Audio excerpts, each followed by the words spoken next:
Senate President Cayetano, if we reverse engineer what happened nung Wednesday, parang tama ho ba na kulang ng communication between the GSIS and the Senate? Hindi kulang. They were not informed. You were not informed na nagbarena Hindi sila. kulang. Sinadya nila.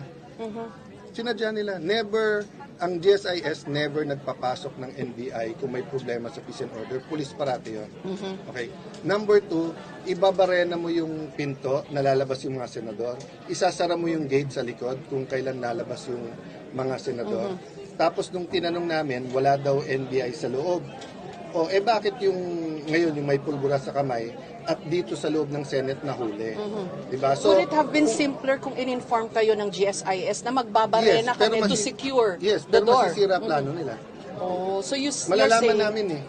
Malalaman kasi, ito kayo, malalaman kasi namin eh. Malalaman namin.